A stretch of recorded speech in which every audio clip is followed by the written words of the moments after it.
Julie McGann, well-being business owner. This is an absolute pleasure to invite you to join our lockdown sessions. How are you today?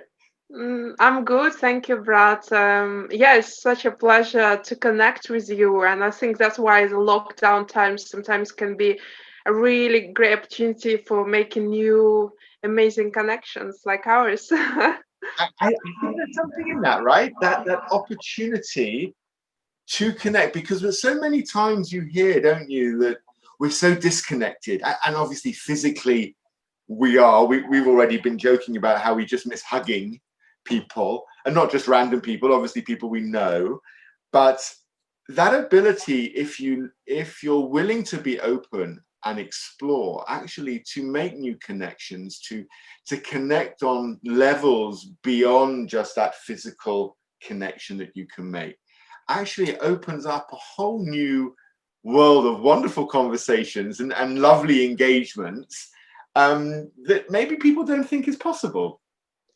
I found that to make beautiful connections, you have to be really connected to yourself first. Well, that sounds instantly true, right? If you're not willing to make those deeper connections with yourself, you probably won't be able to acknowledge the opportunity. But look, I love the holistic approach we're already taking to this conversation, by the way. I don't do the surface conversations, Brad. No, I'll we're go straight in. We're straight in. I love that.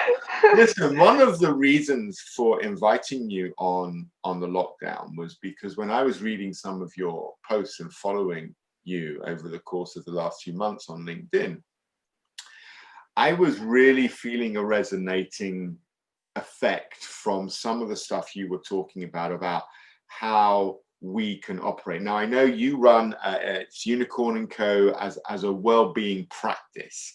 But as a practitioner, what I loved about the words you used was this kind of this balance in your language.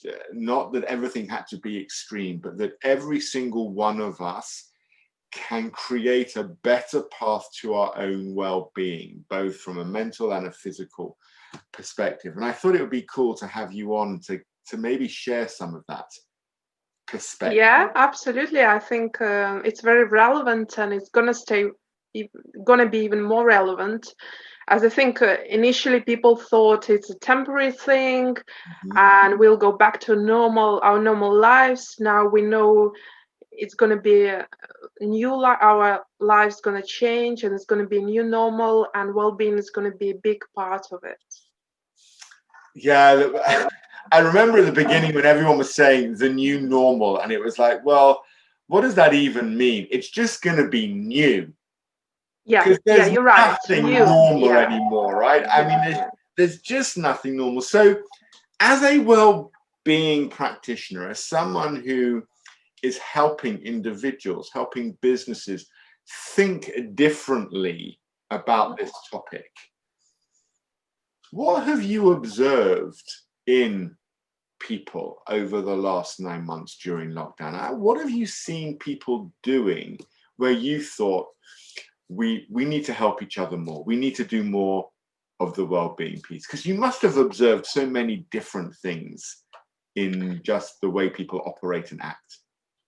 I think generally for each of us, it was a opportunity to check in with our mental health and the state of our mental well-being.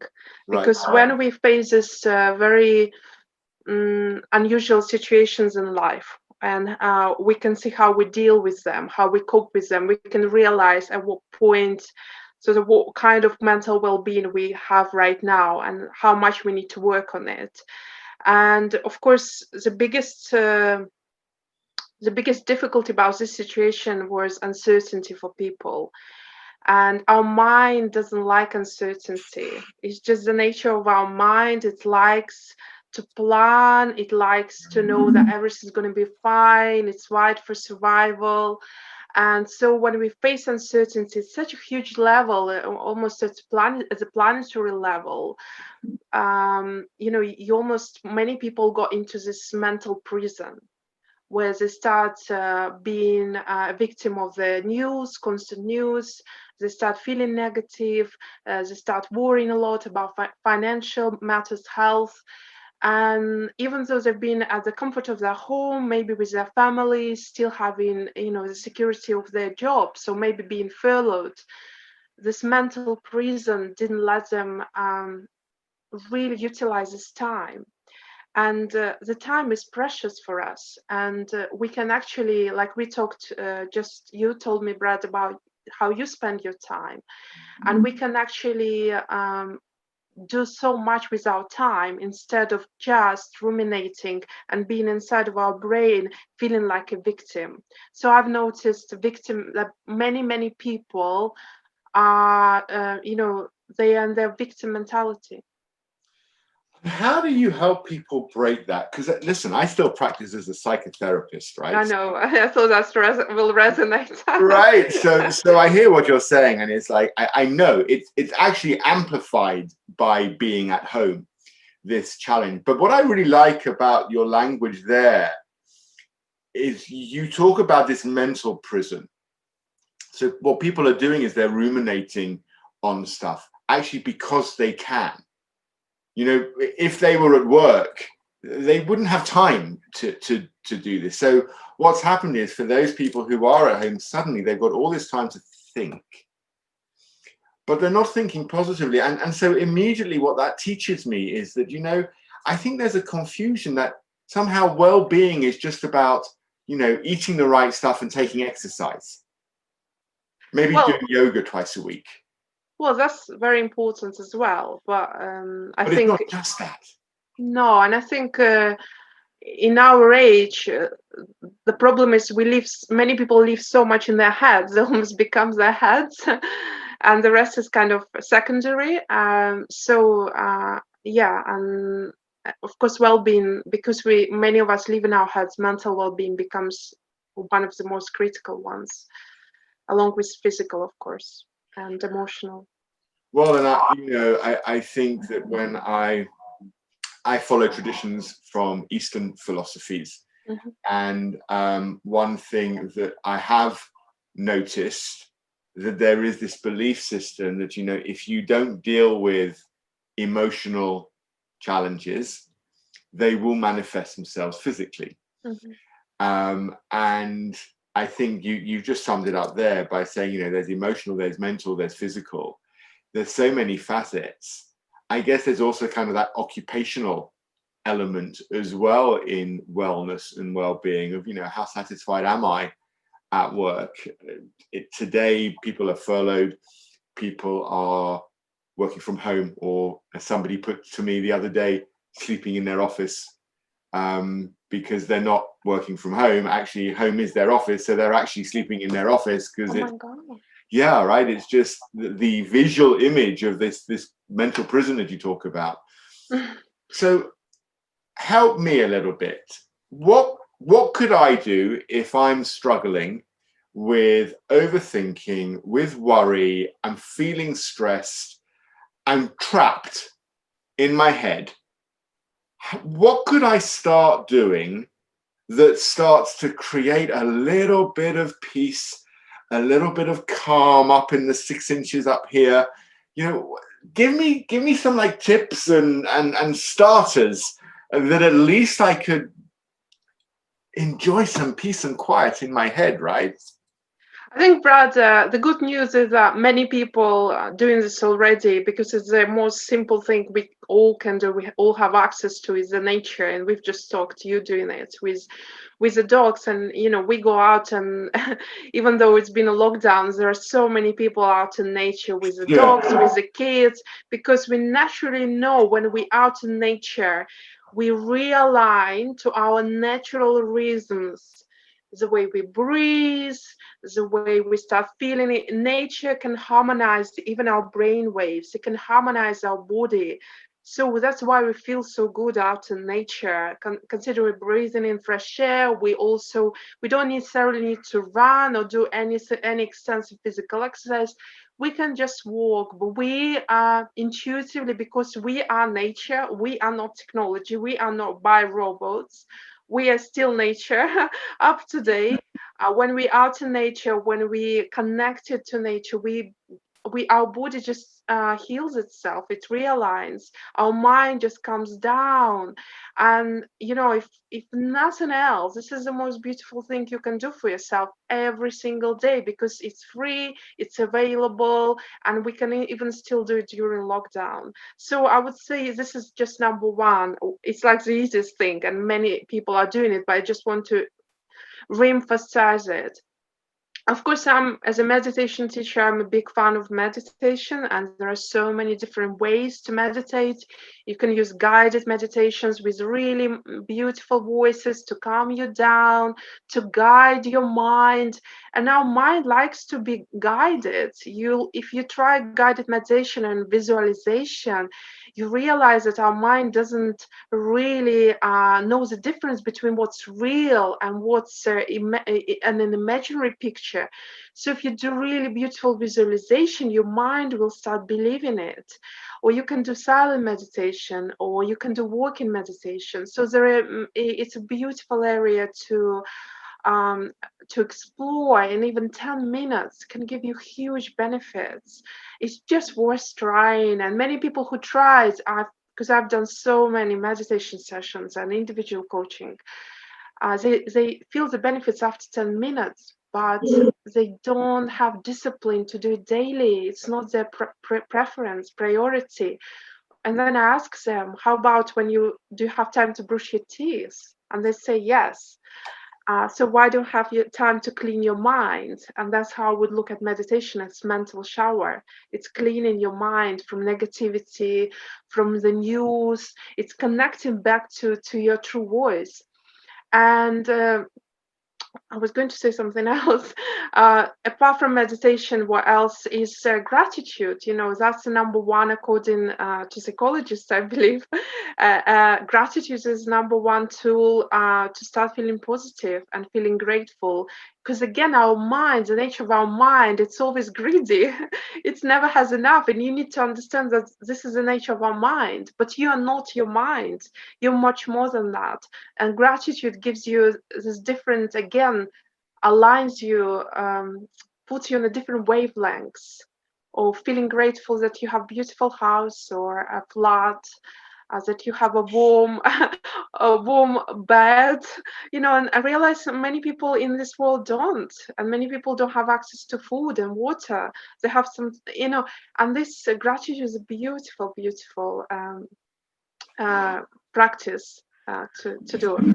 Brad, can I ask you if you practicing any of this? Yeah, so actually the three things that you talk about, I believe, have helped me for years to keep a balance, to ensure I kind of respond to life rather than react to it. So take nature. I anyone who knows me, who's listened to this show before, will know I love nature. I'm immersed in it. So I moved out of the city to live rurally nearly 20 years ago, purely and explicitly so that I could have the quiet hills and fields and farmland around where I live. And also I wanted to make sure that I had no light pollution getting in the way. So moving out to nature.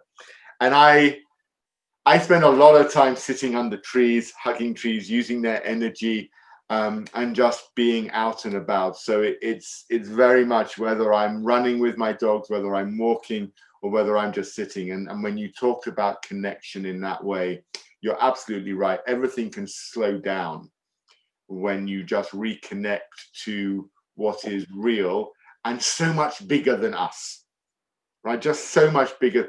And perhaps that's, for me, one of the key triggers. When I'm out in a field and I just look across a landscape, I realize how small I am, that it kind of releases me from all this tension and pressure of having to be something, because I'm just this big, right? I mean, this is just one field.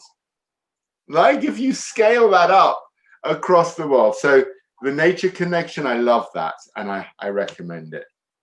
Meditation, I prefer silent meditation to guided meditation, but I was brought up on guided meditations. Yes, this is initial stage, isn't it, for many? Right, and for me, the beauty of that was always to just focus on my breathing, and to realize the power that even when I would get distracted a little bit, bring my focus back onto my breath, and just realizing that I don't breathe well enough. So actually, now what happens on a daily basis is every morning before I start work, doesn't matter what time I'm starting, but before I start work, I come into my office, which is at the bottom of my garden.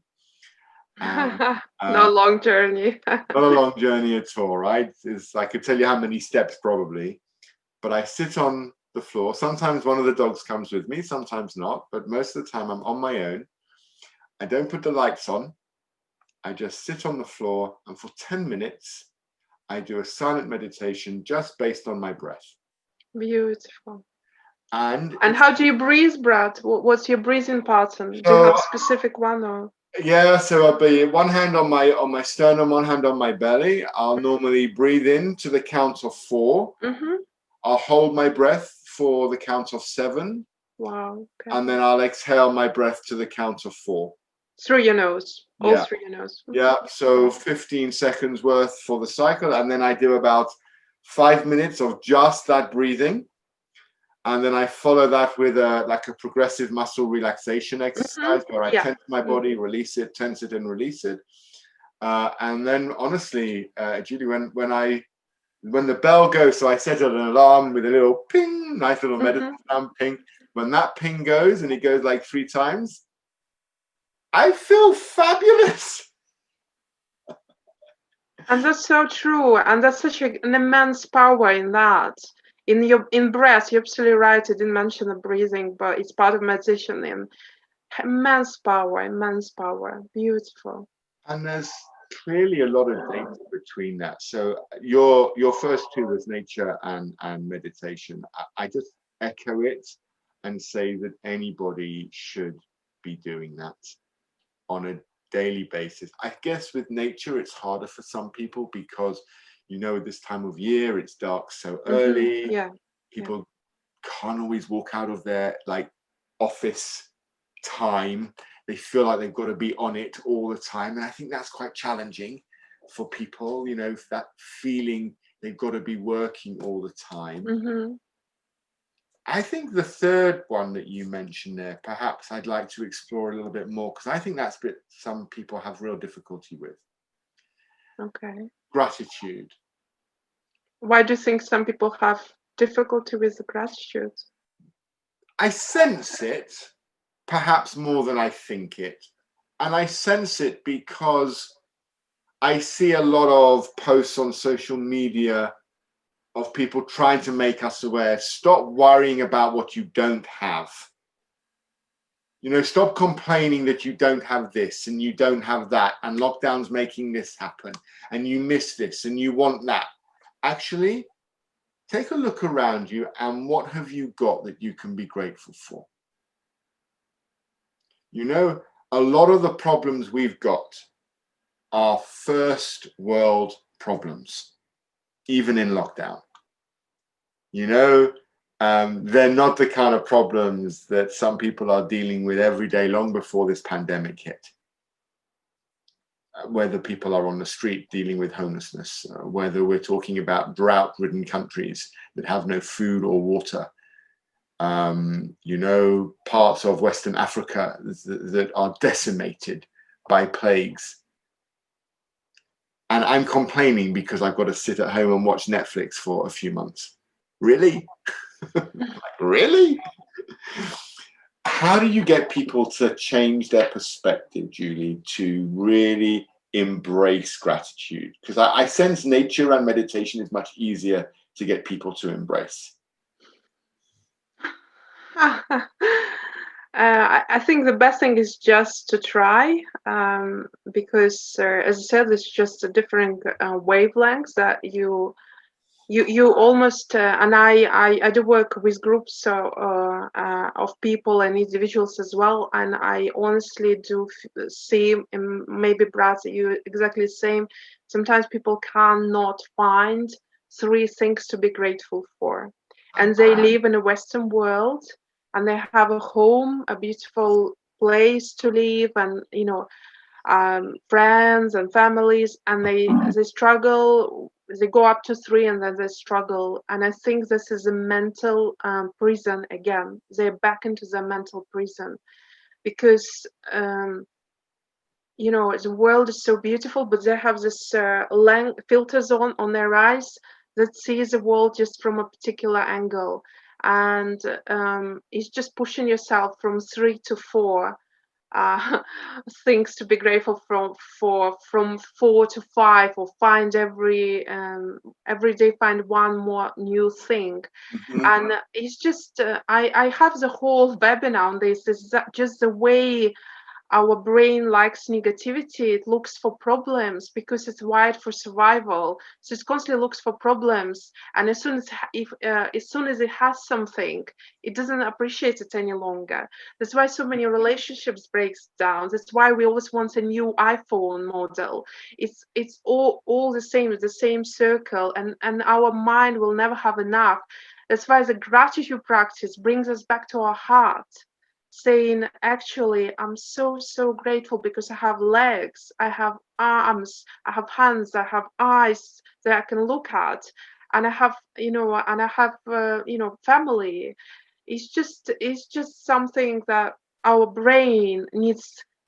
You need to revise your brain to start look at things differently. Yeah, Is it I I've know, I know you're right when you say it. You just reminded me when you were talking there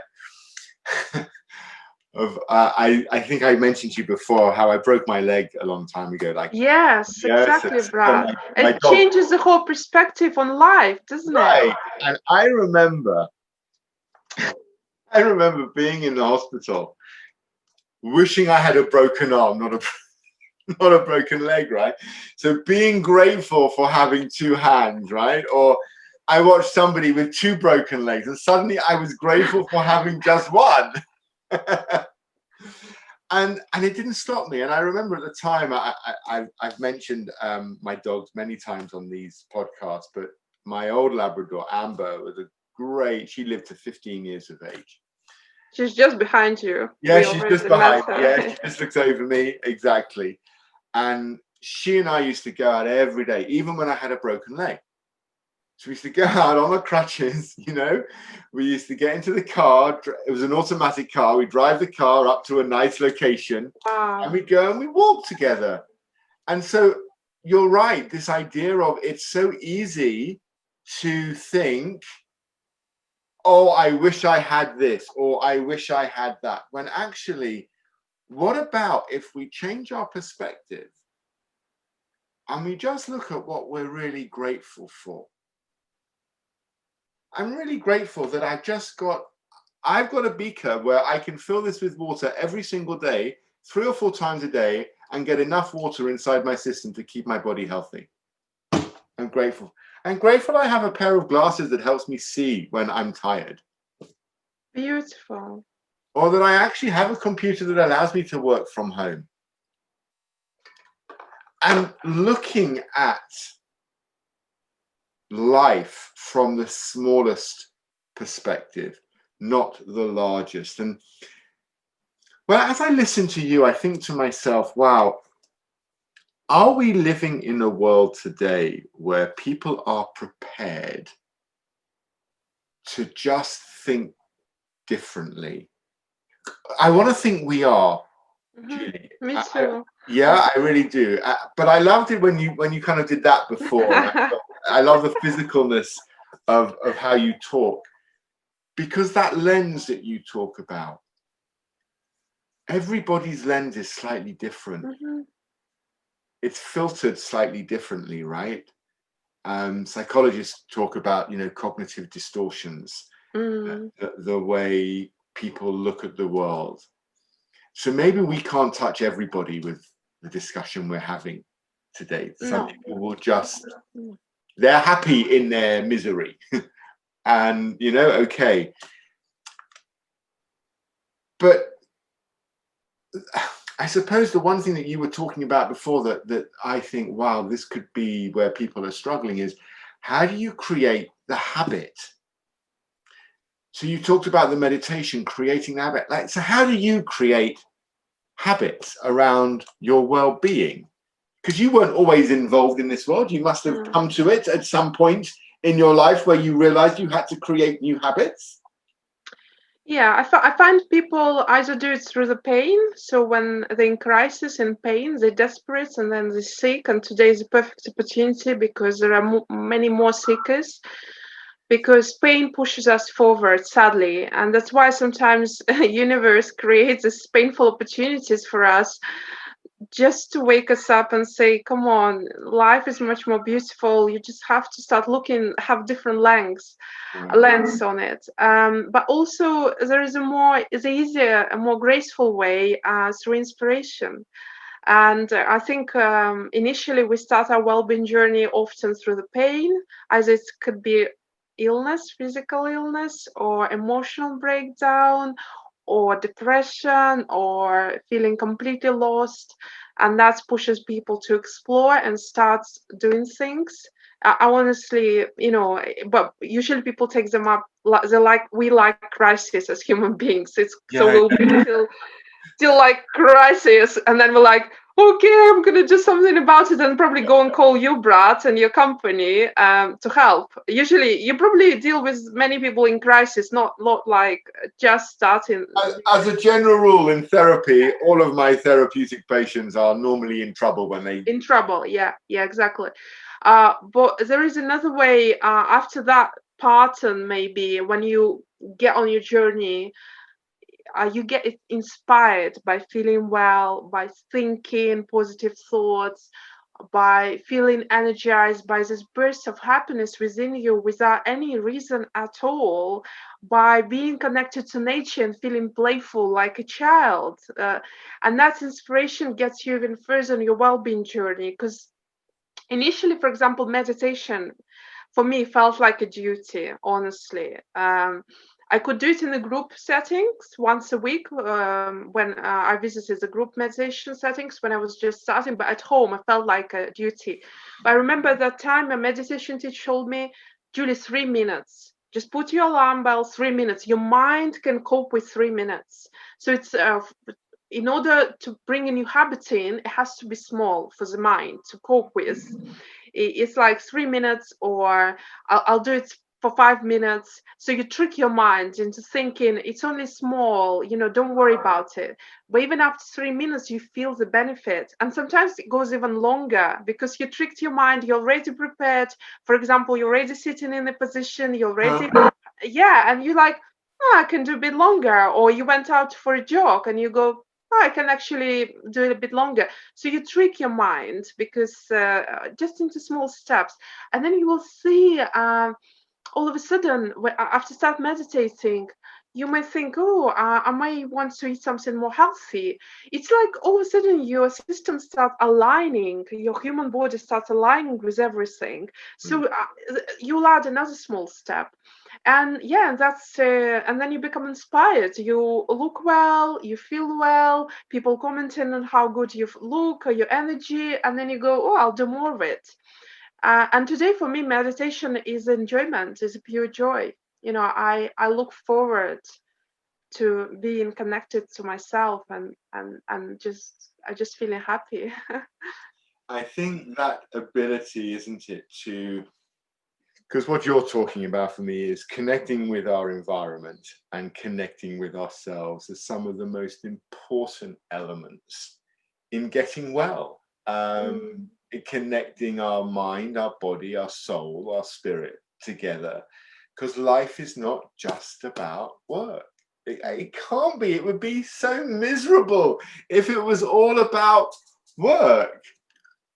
And I've made it public anyway, but before I set up my organization, before CTG came along, right, I spent 5 years just focusing on connecting on me, working in the spiritual world, working with crystals and energy, spending a lot of time outdoors in nature. It was still probably the top 5 years of my life, right? Because Wow. it was just so energizing. I mean, listen, I didn't earn any money. So life was quite challenging. Yeah, I can imagine. Yeah. But I could appreciate sitting under a tree. I enjoyed sitting under a tree and watching insects moving around. And sometimes even, taking a little pen and moving something to sort of play with a group of ants that were like playing with a leaf. Seeing those small things, listening to birds, watching ducks on a pond, sometimes just watching my dog sleeping, playing with crystals, seeing the effect they have on others. There's so many little things. And today, I know I'm not asking people to take 5 years out of their life and just go and enjoy being. That's not what we're saying. That's how it sounded, Brad. You were like, come on, guys, let's all go sit under the tree for 5 years.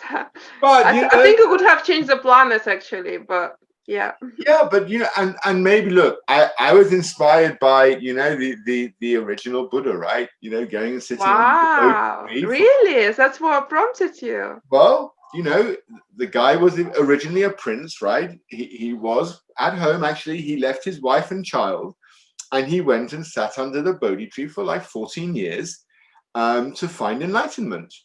And I say it with a smile and a joke, not because I was trying to be like that, but because I was trying to find inspiration for my purpose. As it happens, it took a few years for me to come out of really heavy corporate life in my 20s. Of course, yeah. Before I wanted to set up, CTG and deal with something which was about, communication, therapy, coaching, all rolled into one.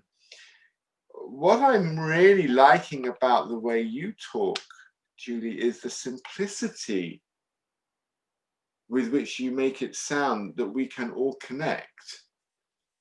We can just connect with nature by going for a walk. We can all do some meditation just by committing to ourselves just 2 or 3 minutes in a day. We can all just think of one thing to be gracious for today and then make it 2 tomorrow. Everything. Sometimes I feel that when people talk about wellness and well-being, what they have in their mind is a poster in the office that says, if you walk up 28 stairs a day, you'll burn 48 calories and feel much better. And what you're saying is well-being isn't about posters in stairwells. No. I've seen enough of those in my career, so. Look, you started off life in HR. Not life, Brad. Your corporate life. I wasn't born into HR. Thank you for the specific feedback. Actually, you're right. You did not start off life in HR. Your life started off in HR. Do you find HR people are more open to this topic now? This idea of well-being? I think most people who go into HR, as I found, they are people who are passionate about humans, passionate about human potential. And for me, well-being equals human potential, because well-being is about realigning to your true self. But I think the problem with the HR people, mostly females, apologies to males as well, of course, but mostly females, and their voices are not being listened to. So they become this corporate machine that just sees the kind of the main operations and becomes kind of a police.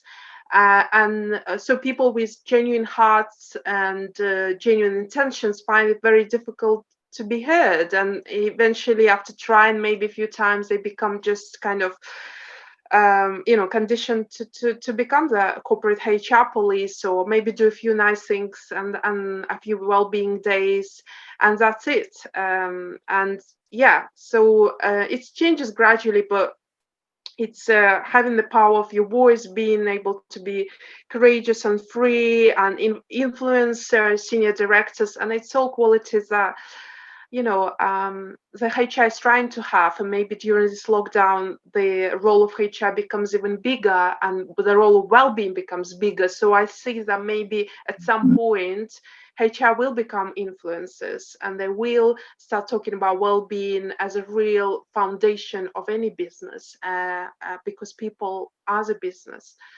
But so far, it's still a winding path. It's interesting, isn't it? Because, we talk about the financial well-being of organizations all the time. And we definitely don't spend the same amount of time talking about the well-being of the people who drive said business. Julia, I've loved having you on this show. Will you come back in the new year and talk to us again, and maybe even take us through like a guided meditation? Yeah, I'd love to, Brad. I think that I'll would remember that. I'll be calling you. I think that would be really cool. I think it would be really cool. Listen, I want to return full circle. When we started off, I said to you, what had you observed about lockdown? Could we tie the circle up by asking you one last question and saying, from your well-being knowledge and your well-being perspective, what's your hope as we move out of 2020 and into 2021 for people, to how they look at well-being and how they engage with it?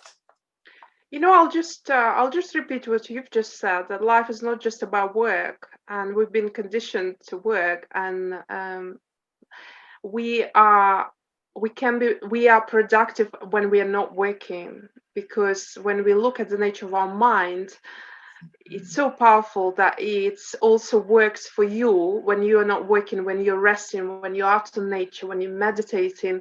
It gives you this creativity, it gives you that rest, it solves your problems. You don't need to do it consciously. Rest is an important part of your productivity as well. So life is not just about work, because life it's about life and happiness, and yeah. I love that. Life is about happiness.